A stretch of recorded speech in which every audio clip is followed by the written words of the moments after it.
carving the coat of arms for the King of England, with a lion and a unicorn.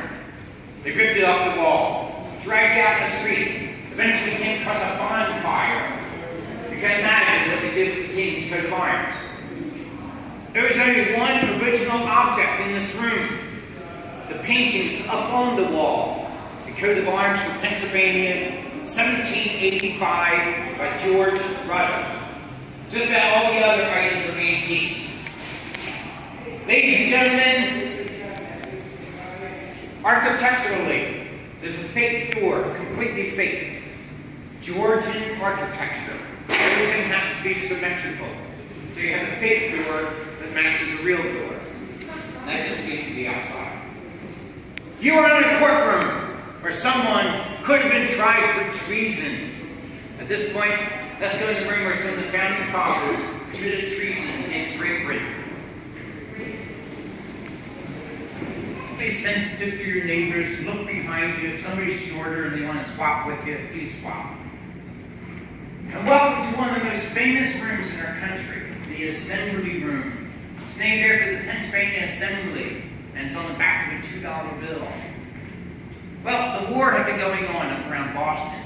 Let's go to June of 1776.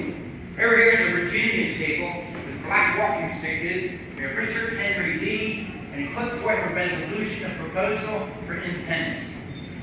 John Hancock at the head table pulled together a committee of 5 men to write it. Thomas Jefferson, Benjamin Franklin, John Adams, Robert Livingston, Roger Sherman. Those 5 are working on it. The Declaration of Independence was not signed on July 4th, by the way. Let's start with the most important date according to some of the founding fathers. July 2nd, because technically, that's the day we broke away from Great Britain as Congress adopted Lee's resolution for independence, but not signed. That evening, John Adams here writes to his wife Abigail, from this day forth, July 2nd, should be celebrated with pomp, parade, and all sorts of illumination. July 3rd, picture a red-headed fellow, 33 years old, Thomas Jefferson, one of the youngest men in the room. He's nervous. He ended up writing most of it. Very good writer. Overall, they liked it. However, the men from South and North Carolina refused to approve it. There was a clause in there that would have ended the slave trade from Africa. Too touchy of a subject, it had to be deleted. And some other deletions on July 3rd, not signed. July 4th, not signed. The New Yorkers at this table are holding out. They're waiting to get the official word from the state, which way to vote. But the 12 other states approved the final written text of the Declaration of Independence. So the wording was approved, but not signed. That evening, it was printed for the first time. Here's a copy of one. These are to be published in the newspapers and read to the general public. 4 days later, on July 8th, one of these will be read out back for the first time. It's still not signed. What will finally happen is, in mid-July, the New Yorkers finally voted for independence. That made it unanimous, all 13 states. Hancock ordered everybody to come back to sign it. On August 2nd. And that is the true date, August 2nd. All right. As you can see, John Hancock's name is boldly there. As the presiding officer, he signs it first and boldly. But some of the other names you can barely make out. This would be considered high treason. If they were caught by the British, they may be hanged from the gallows. Of course, this is not the original. Who knows where's the original? National Archives, Washington, D.C. And by the way, there's no treasure map on the back of it. I always tell there's a lot of film, National Treasure, good film. Well, this was the easy part. Now we had to win the war. We were losing many battles. Eventually, though, we got help from 3 other countries officially. The Netherlands, France, and Spain. With the help especially of the Spanish and the French, we won a major battle at Yorktown, Virginia in the fall of 1781. The British general, Cornwallis, surrendered at Yorktown. The Articles of Confederation were finally ratified that year as Maryland signed on. It took the vote of all 13 states. That Articles of Confederation, though, was very weak. It was like 13 separate countries. So luckily for us, Madison is persistent. And he pulls together a convention in this room, May of 1787.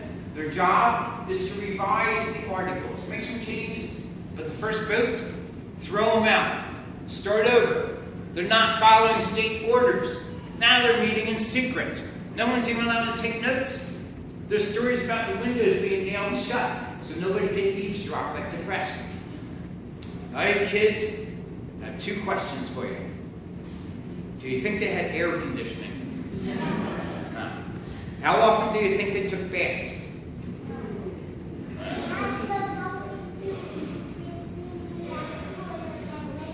Well, maybe once a month. Ladies and gentlemen, also, would you say most politicians are friendly to each other? No. It was a long summer. These politicians argued and argued. It almost fell apart several times. But luckily for us, we silenced that. Luckily for us, we had some men who knew how to compromise. That's what politics is about, give and take. We had Benjamin Franklin here, Roger Sherman from Connecticut. Sherman came up with the idea of the Great Compromise. In Congress, an upper house and lower house. In the Senate, 2 senators per state. That's good for the small states, equal voice. So now the men, say from New Hampshire, or New Jersey, or Delaware, are pleased. But in the House of Representatives, the larger states have a louder voice. The Carolinas, Georgia, Maryland, Virginia, Pennsylvania, Connecticut, New York, Massachusetts, California. There's no California. That's the Secretary of State. One last thing for you. September 17th, George Washington gets up from this chair. He signs the Constitution first. Franklin made a strange comment that day about the chair. Top of the chair, there's a carving of the sun. We only have about 2 more minutes completely, so please finish up your food, guys.